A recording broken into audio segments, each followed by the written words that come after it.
भारत का पूर्वोत्तर अपनी प्राकृतिक खूबसूरती के लिए दुनिया भर में जाना जाता है और इसी हिस्से में बसा है पूर्वोत्तर का प्रवेश द्वार असम। नदी, झीलों, पहाड़ों, चाय के बगीचों और प्राकृतिक सौंदर्य से भरपूर ढेरों सुहाने नजारों को अपने आंचल में बसाए है असम।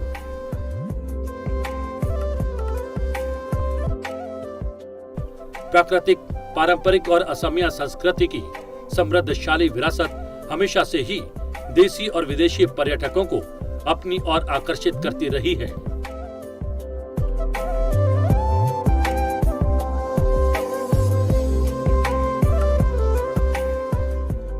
हरी हरी पहाड़ियों और नदी घाटी से भरा ये भूभाग भारत के लिए किसी तोहफे से कम नहीं।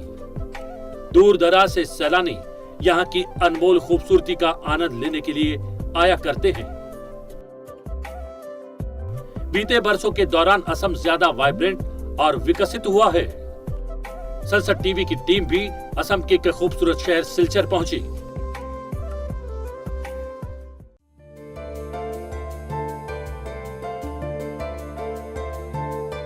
भारत का पूर्वोत्तर भाग प्राकृतिक सौंदर्यता और लोक संस्कृति के मामले में काफी उन्नत माना जाता है। 7 बहनों के नाम से मशहूर यहाँ के राज्य असम, नागालैंड, त्रिपुरा, मणिपुर, सिक्किम, अरुणाचल प्रदेश और मेघालय शुरू से ही देश विदेश के पर्यटकों का ध्यान अपनी ओर खींचते रहे हैं। हरी भरी पहाड़ियों और नदी घाटी से भरा ये भूभाग भारत के लिए किसी तोहफे से कम नहीं। दूर दराज से सैलानी यहाँ की अनमोल खूबसूरती का आनंद लेने के लिए यहाँ तक आते हैं। हम भी आज असम के खूबसूरत शहर सिलचर में हैं। असम की पूर्वी सीमा के कछार जिले में है खूबसूरत शहर सिलचर, जो जिला मुख्यालय के साथ साथ असम के सबसे महत्वपूर्ण व्यापारिक केंद्रों में से भी एक है।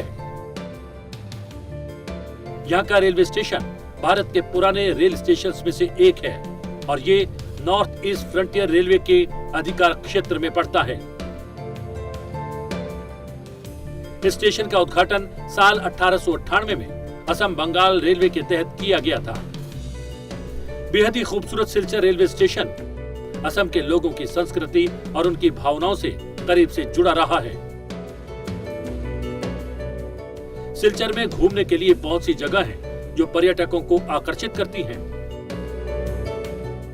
सिलचर 2 शब्दों से बना हुआ है, सिल और चर।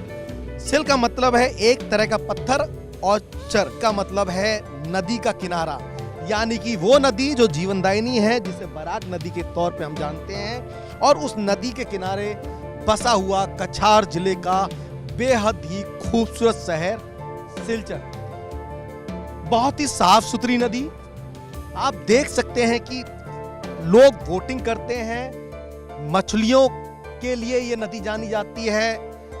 उपजाऊ भूमि है, ग्रीनरी है, साथ में जो आसाम की एक खासियत है चाय के बागान, तो चाय के बागानों के लिए बराक का जो जल है वो बेहतर सोर्स माना गया है। सिलचर शहर चारों ओर से बराक नदी से घिरा हुआ है, जो इस जगह की सुंदरता में 4 चांद लगाता है।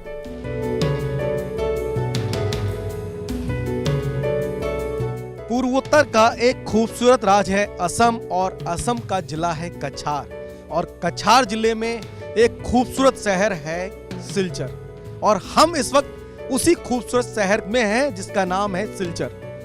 दरअसल इस शहर की खासियत यह है कि यह शहर जो है अपनी हरियाली और अपने पर्यटन की चीजों के लिए जाना जाता है, साथ में जाना जाता है बराक नदी की वजह से।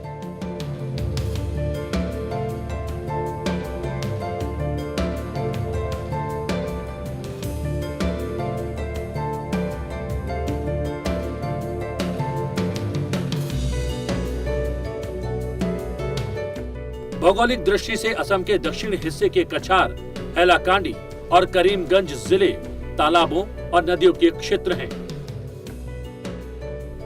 पूर्वोत्तर की दूसरी सबसे बड़ी और दक्षिणी असम की सबसे प्रमुख नदी बराक है और इस कारण ही इस क्षेत्र को बराक वैली भी कहा जाता है।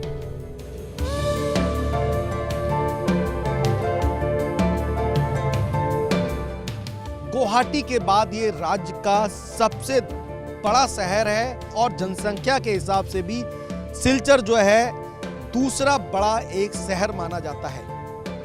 और इस शहर की खासियत है मिली जुली संस्कृति सभ्यता के लोग तो आपको मिलेंगे, यहाँ के खूबसूरत बाजार, और जब आप जाएंगे तो आपको जगह जगह टी बागान देखने को मिलेंगे। जो चाय का प्याला पूरा देश में जाता है उसका जो मेन सोर्स है वो है आसाम, और आसाम का सिलचर जो है खासे तौर पे माना जा सकता है।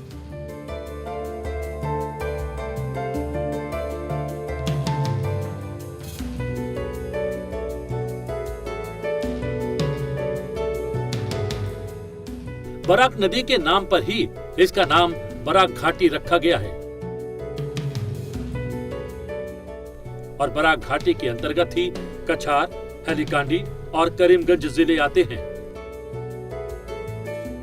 सिलचर शहर बराक नदी के किनारे बसा हुआ है, जिसकी वजह से इसको बराक वैली बोलते हैं। बराक नदी दरअसल यहाँ की जीवनदायिनी नदी है और इस नदी की खूबसूरती आप देख सकते हैं।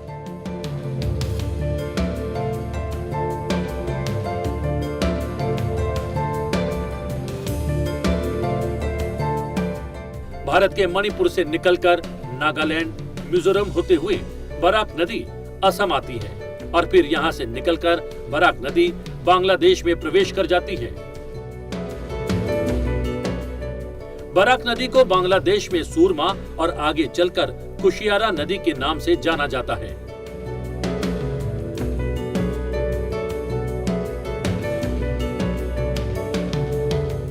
कछार जिले का सिलचर, और सिलचर में खूबसूरत नदी बराक, और इसी नदी में हम इस वक्त हैं। और ये नदी जो है मणिपुर से निकलते हुए और आसाम में प्रवेश करती है और इसके बाद 3 राज्यों को छूते हुए ये बांग्लादेश में पहुंच जाती है। लेकिन बेहद ही खूबसूरत नदी, जहां पर लोगों को आप देख सकते हैं न सिर्फ वोट कर रहे हैं बल्कि जीवनदायिनी नदी है। और चूंकि आसाम को चाय के लिए भी जाना जाता है तो चाय के लिए भी ये नदी जो है, इसका जो जल है बहुत सोर्सफुल होता है। बराक नदी की खूबसूरती जो इसी बात से अंदाजा लगाया जा सकता है कि जहां पर एक और देसी और विदेशी पर्यटक आकर इसका लुत्फ उठाते हैं, इसकी खूबसूरती को देखते हैं, निहारते हैं। साथ ही इस नदी की कई खासियतें हैं। निकलती है मणिपुर से तो उसके बाद ये मणिपुर के साथ साथ नागालैंड और मिजोरम होते हुए असम में आती है और उसके बाद ये नदी का जो सोर्स है वो बांग्लादेश की ओर मुड़ जाता है और ये नदी जाके बांग्लादेश की में समा जाती है, जहां पर इस नदी का नाम भी बदल दिया जाता है। इसके अलावा इस नदी की कई खासियतें हैं। बांग्लादेश में जब ये नदी जाती है तो पद्मा रिवर और मेघना रिवर के साथ इसका विलय होता है और वहां पर कुशियारा नदी के नाम से ये नदी जानी जाती है। और खासियत यह है चूंकि बराक जो है वो ऐसी नदी है कि जो असम का जो सिलचर है वो बराक नदी के बाईं ओर बसा हुआ एक शहर है और इस नदी के चारों तरफ अगर देखें तो 3 जिले बसे हुए हैं और सिलचर इस नदी के दाहिनी ओर बसा है। बहुत ही खूबसूरत है और इस बात का अंदाजा इसी से लगाया जा सकता है कि लोगों की जो जीवनदायिनी नदी है और जो सोर्स ऑफ इनकम है वो भी इस नदी के ऊपर डिपेंड है, न सिर्फ मछली पालन के लिए बल्कि चाय के बागानों के लिए भी ये नदी खासी उपजाऊ है। सबसे महत्वपूर्ण बात यह है कि असम के करीमगंज जिले में भारत बांग्लादेश अंतर्राष्ट्रीय सीमा के विभाजन के रूप में बराक नदी महत्वपूर्ण मानी जाती है। यानी नदी के एक और भारत है तो दूसरी ओर बांग्लादेश। सिलचर पूर्वोत्तर के राज्य असम का एक खूबसूरत शहर है जो राज्य के कछार जिले के अंतर्गत आता है। यहाँ की मुख्य भाषा सिलेटी और बंगाली है। सिलचर शहर बराक नदी के किनारे बसा है जहां से शहर का दृश्य काफी मनोरम दिखाई पड़ता है। इस शहर में कभी भारत के तत्कालीन प्रधानमंत्री इंदिरा गांधी का आगमन हुआ था, जिन्होंने यहाँ के शांत वातावरण के कारण इसे शांति का द्वीप नाम दिया था। सिलचर असम राज्य का काफी लोकप्रिय शहर है जहां सैलानी आना बेहद पसंद करते हैं। यहाँ का मौसम अपेक्षाकृत काफी सुहावना रहता है। पर्यटक यहाँ पूरे साल घूमने के लिए आते हैं। सिलचर की भी कई खासियतें हैं चूंकि बराक नदी के चारों तरफ बसा हुआ है। इसके अलावा जो सिलचर में लोग रहते हैं ज्यादातर यानी कि 90% लोग बंगाली भाषा बोलते हैं और बाकी के 10% में सिलेटी और असमिया भाषा बोलते हैं। बांग्ला जो भाषी लोग हैं वो सिलचर में ज़्यादा रहते हैं। इसके अलावा सिलहट जो इस समय बांग्लादेश में है और वहीं से वो भाषा, वो बोली सिलहट जो है वो निकल के आई है। और उसके बाद यहाँ पे भी इस एरिया में भी, क्योंकि बांग्लादेश का बॉर्डर है, 3 जिले बांग्लादेश को टच करते हैं, कछार, करीमगंज और हैलाकांडी। तो सिलहट की जो भाषा है उसकी खूबसूरती भी आपको यहाँ पर देखने को मिलेगी। बराक नदी की जो सबसे बड़ी विशेषता है इसकी समुद्री जैव विविधता।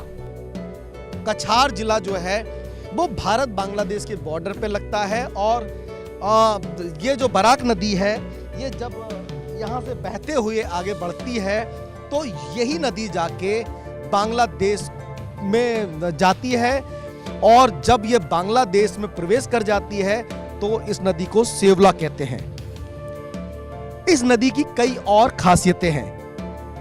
दरअसल जो बराक नदी है वो जीवनदायिनी के साथ साथ यहाँ के लोगों के व्यापार का एक बहुत बड़ा सोर्स भी कहा जा सकता है। और बराक वैली के लिए कहा गया है क्योंकि आसाम में टी गार्डन बहुत हैं, आसाम चाय के लिए जाना जाता है और बराक वैली जो है टी गार्डन के लिए बहुत ही उत्पादकता के लिहाज से बहुत ही बेहतर नदी मानी जा सकती है।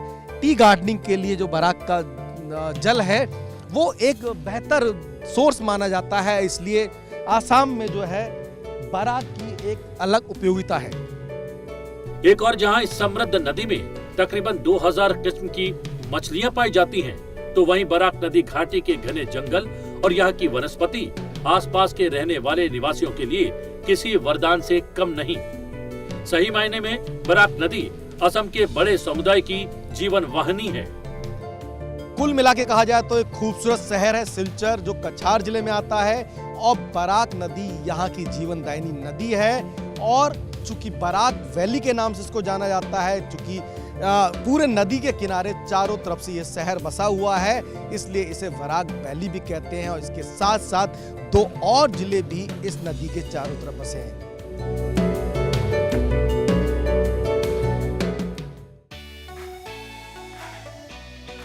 कछार जिले के सिलचर के बाद हम रवाना हो गए करीमगंज जिले के लिए।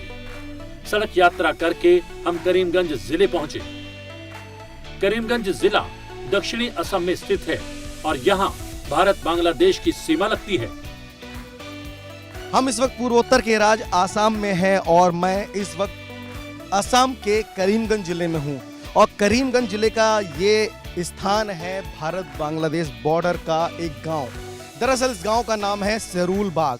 और गांव के अगर आप देखेंगे तो फेंसिंग के जरिए भारत और बांग्लादेश बॉर्डर की सीमाएं निर्धारित की गई हैं और इधर का एरिया भारत का सेरूल बाग है जहां पर हमें। दरअसल भारत बांग्लादेश के साथ 2216 किलोमीटर की अंतर्राष्ट्रीय सीमा साझा करता है। इसमें से 263 किलोमीटर की अंतर्राष्ट्रीय सीमा असम में है, जहां फेंसिंग के जरिए अंतर्राष्ट्रीय सीमा निर्धारित की गई है। करीमगंज जिले के सेरूल बाग में भी कई किलोमीटर तक भारत बांग्लादेश बॉर्डर पर फेंसिंग से दोनों देशों की सीमाएं निर्धारित की गई हैं और इस अंतर्राष्ट्रीय सीमा की सुरक्षा की जिम्मेदारी बीएसएफ पर है।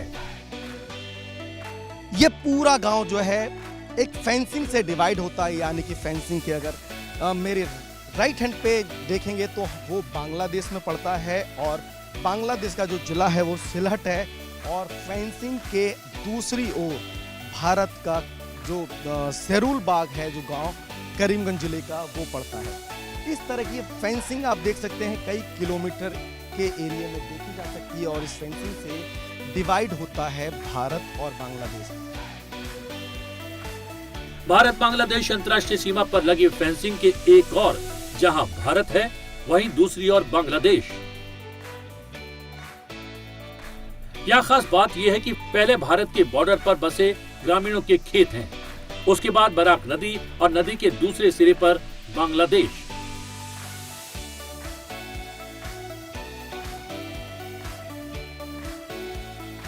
बराक नदी जब आ रही है भारत से और फेंसिंग के दूसरी तरफ से गुजर रही है तो वो बराक नदी जो है कुसियारा कहलाती है और बांग्लादेश में जाके सेवला नदी कहलाती है।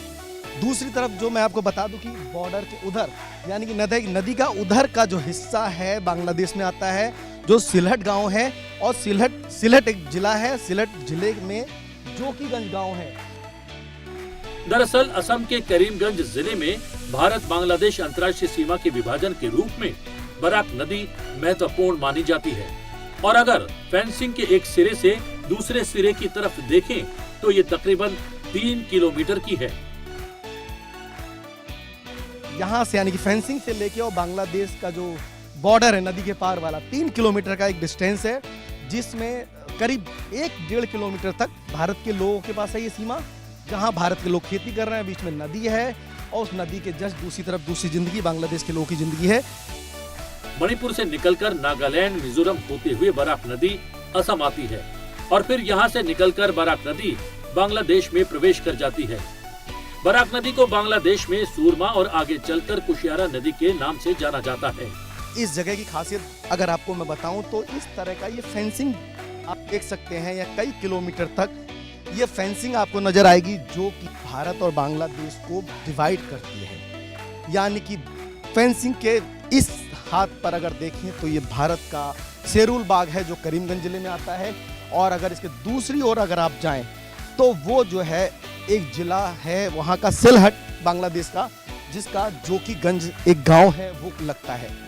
इस जगह की खासियत और है, अगर आप देख पाएंगे कि फेंसिंग से और थोड़ी दूरी तक खेत हैं, और उस खेत के बाद बराक नदी वो बह के आती है, और जब अंदर जाती है तो वहाँ कुशियारा के नाम से वो नदी जानी जाती है। और जब बांग्लादेश के अंदर वो नदी एंट्री कर लेती है तो उस नदी को सेवला कहते हैं। भारत बांग्लादेश अंतर्राष्ट्रीय सीमा के विभाजन के रूप में बराक नदी तो महत्वपूर्ण मानी ही जाती है। साथ ही दोनों देशों की सहमति और वीजा की शर्तों के बाद यहाँ बराक नदी ही वो जरिया है जिससे दोनों देशों के नागरिक नाव के जरिए इस पार से उस पार की यात्रा किया करते हैं। यात्रा के दौरान दोनों देशों के नाव पर राष्ट्रीय ध्वजों को बड़ी आसानी से देखा जा सकता है।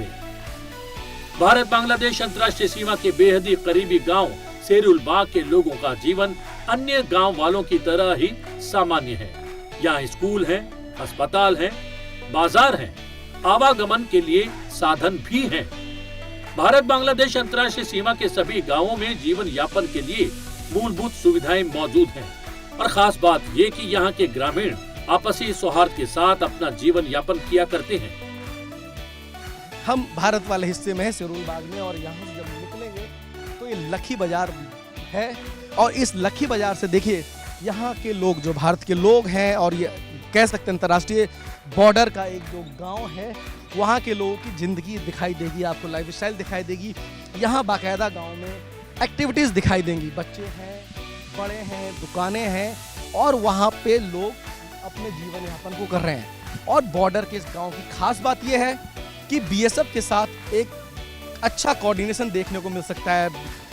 गांव के लोगों का कहना है कि उनको किसी तरह की कोई दिक्कत नहीं थी, उनको ऐसा नहीं लगता कि वो बिल्कुल बॉर्डर के गांव में रह रहे हैं, शेरुल बाग गांव में रह रहे हैं, क्योंकि वो सारी सुविधाएं भी उनको इस गांव के बॉर्डर के इस आखिरी गांव में मिल रही है।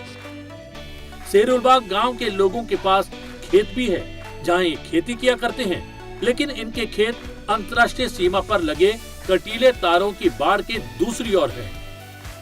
भारत बांग्लादेश बॉर्डर के शेरुल बाग गांव की ये फेंसिंग जो है भारत और बांग्लादेश को जहां एक और डिवाइड कर रही है, वहीं दूसरी ओर फेंसिंग के दूसरी तरफ जो आप खेती देखेंगे वो भारत की खेती है। यानी कि भारत के जो शेरुल बाग गांव के जो लोग हैं वहां पर जाकर खेती करते हैं, और बीएसएफ के साथ कोऑर्डिनेशन और बीएसएफ के साथ ऑर्डर लेके उस खेती को करके वो समय के साथ आते हैं। सुबह और शाम 2 बार वो अपने खेतों में जा सकते हैं।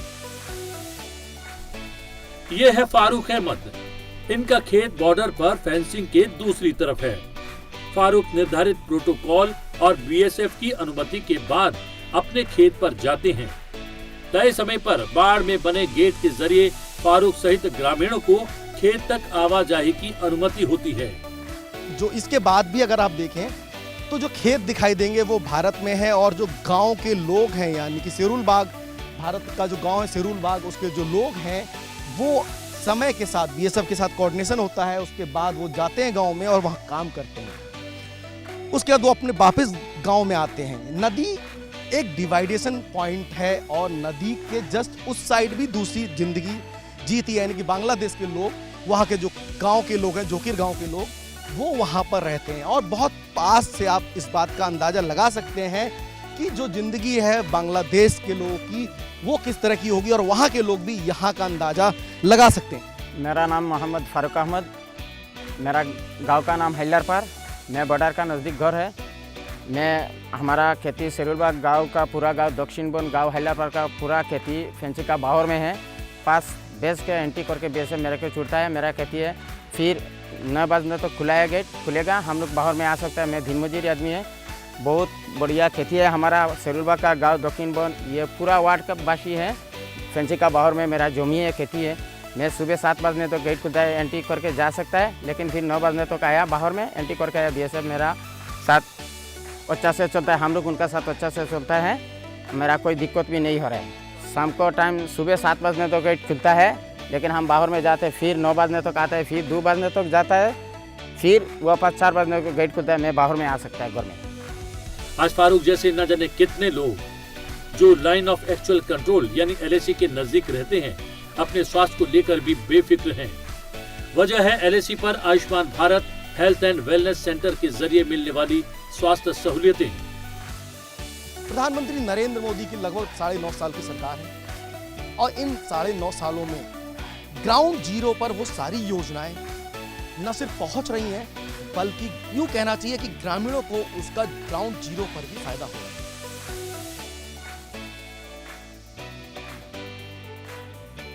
करीमगंज जिले में भारत और बांग्लादेश की अंतर्राष्ट्रीय सीमा सुतारकांडी है। ग्राउंड जीरो पर अगर मैं बात करूं तो इतने करीब से आपने फेंसिंग नहीं देखी होगी। ये बिल्कुल बहुत करीब का एक फेंसिंग एरिया है और इस तरह के तार डिवाइड करते हैं भारत बांग्लादेश को। और करीमगंज में सबसे बड़ी बात यह है कि बॉर्डर के एरिया होने के बाद भी भारत और बांग्लादेश के जो संबंध है, मैत्रीपूर्ण संबंध है। और प्रधानमंत्री नरेंद्र मोदी की अगर बात करें तो प्रधानमंत्री नरेंद्र मोदी के बांग्लादेश से जिस तरह के संबंध हैं और जिस तरह की योजनाएं व्यापार को लेके हैं, उसका एक जीवंत उदाहरण देख सकते हैं कि लोगों के बीच में जीवंतता है, लोग जीते हैं और लोग बांग्लादेश और भारत के रिश्तों को बहुत करीब से जीवन साध करते हैं, क्योंकि प्रधानमंत्री जी ने कई ऐसी योजनाएं बांग्लादेश के साथ मैत्रीपूर्ण संबंध रहे हैं और उस संबंधों की वजह से इस एरिया में आपको शांति दिखेगी। ये थोड़ा सा दूसरे बॉर्डर से अलग है, इस बॉर्डर की खासियतें हैं। भारत बांग्लादेश सीमा का सुतारकांडी दोनों देशों का अंतर्राष्ट्रीय व्यापार केंद्र भी है, जहां से फल, सिलिकॉन और कोयले का निर्यात किया जाता है। सुतारकांडी बॉर्डर पर भारत की ओर जहां सीमा सुरक्षा बल है, तो वहीं दूसरी ओर बॉर्डर गार्ड्स बांग्लादेश अपने चेक पोस्ट पर मौजूद रहते हैं। सुतारकांडी बॉर्डर से बांग्लादेश की राजधानी ढाका की दूरी 290 किलोमीटर है। वहीं बांग्लादेश का सिलहट जिला यहाँ से मात्र 45 किलोमीटर की दूरी पर है। भारत के चेक पोस्ट से बांग्लादेश के चेक पोस्ट की दूरी महज 5 मिनट है। बहरहाल करीमगंज जिले के भारत बांग्लादेश अंतर्राष्ट्रीय सीमा के करीबी सभी गांवों में खुशहाली है और वंचित समुदायों को सशक्त बनाने में महत्वपूर्ण भूमिका निभाई है। केंद्र और राज्य सरकार की अब तक लागू की गई पहलों ने अंतर्राष्ट्रीय सीमा पर विकास को बढ़ावा देने, सरकारी सेवाएं, स्वास्थ्य देखभाल के अलावा महिलाओं और वंचित समुदायों को सशक्त बनाने में महत्वपूर्ण भूमिका निभाई है, जो आज भी अनवरत जारी है। यहाँ पर गांव में जो एक्टिविटीज है वो एक सामान्य एक्टिविटीज है। सभी लोग शांति के साथ रहते हैं, व्यापार करते हैं और इस अंतर्राष्ट्रीय सीमा पे भारत और बांग्लादेश के बीच में आपसी सौहार्द है वो तो दिखता ही है। साथ में गांव के लोगों की जो जिंदगी है वो भी खासी खुशहाल है। कैमरामैन रतुल बरुआ के साथ अमरेंद्र गुप्ता, सनसद टीवी।